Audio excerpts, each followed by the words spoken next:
بسم اللہ الرحمن الرحیم۔ السلام علیکم ورحمۃ اللہ وبرکاتہ۔ دوستو، آج کی ویڈیو میں ہم بات کریں گے، ہم آپ کو یہ بتانے والے ہیں کہ حمل کی حالت میں بیوی سے صحبت کرنا، مباشرت کرنا، جماع کرنا یعنی ہم بستری کرنا کیسا ہے۔ کوئی شخص اس کو غلط کہتا ہے اور کوئی شخص اس کو صحیح کہتا ہے، تو اس کے بارے میں کیا تحقیق ہے، کیا رائے ہے، آج ہم آپ کو بتانے والے ہیں۔ اور یہ بھی بتائیں گے ساتھ میں کہ حمل کی حالت میں یعنی حاملہ عورت، جو پریگننٹ عورت ہوتی ہے جس کے پیٹ کے اندر بچہ ہوتا ہے، اس عورت کے ساتھ میں ہم بستری کرنے سے دو اور فائدے ہوتے ہیں کہ جو ہمیں دین کے ذریعے سے پتہ چلتا ہے، کتابوں کا مطالعہ کرنے سے اور بزرگان دین کے اقوال پڑھنے سے معلوم ہوتے ہیں کہ حمل کی حالت میں ہم بستری کرنے کے فائدے ہیں، اور ایسے فائدے ہیں کہ جو انسان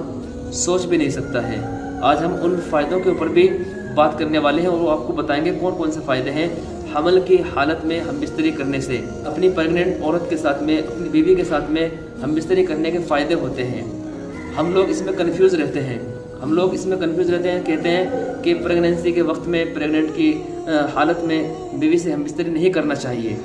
اور اس سے خطرہ ہوتا ہے، اس سے بیماریاں ہوتی ہیں، اس سے پریشانی ہوتی ہیں۔ تو بہرحال یہ الگ مسئلہ ہے، وہ ڈاکٹرنی بتائے گی کہ جو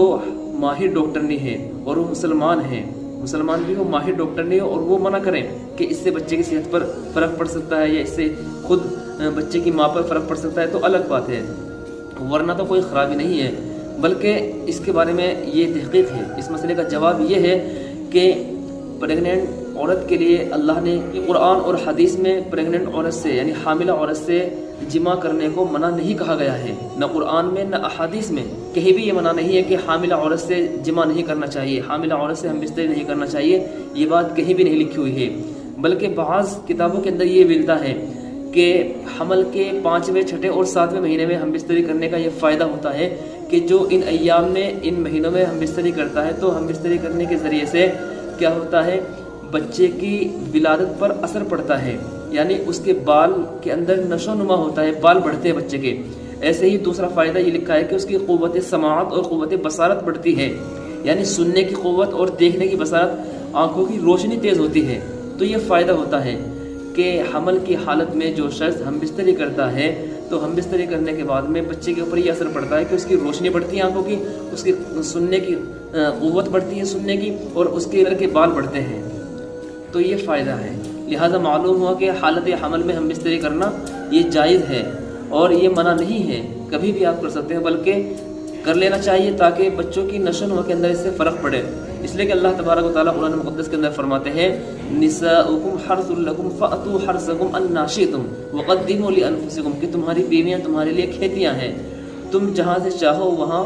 ان سے مل سکتے ہو۔ مطلب اس کا یہ ہے کہ تم آگے کے راستے سے، پیچھے کے راستے سے آ کر کے اگلے مقام میں صحبت کر سکتے ہو، یعنی پچھلے دبر میں مقام میں صحبت کرنے کو اسلام نے حرام قرار دیا ہے۔ پیچھے کے راستے سے آ کر کے آنے کا مطلب یہ ہے کہ پیچھے سے آ کر کے اگر آگے کی طرف ہم بستری کریں تو وہ جائز ہے۔ معلوم ہوا کہ عورتیں مردوں کی کھیتیاں ہیں، اور جو بچہ ہے، جو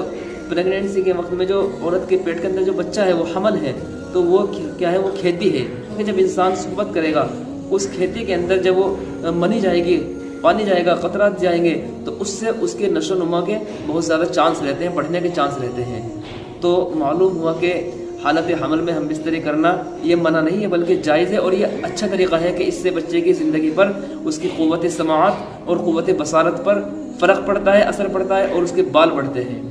تو امید ہے بات آپ کی سمجھ میں آئی ہوگی۔ آپ لوگ اس ویڈیو کو خوب زیادہ شیئر کیجیے، آپ کے کوئی مسائل ہو، کوشچنز ہو، ضرور کمنٹ باکس میں لکھیں۔ ملتے ہیں نیکسٹ ویڈیو میں، تب تک کے لیے اجازت، السلام علیکم ورحمۃ اللہ وبرکاتہ۔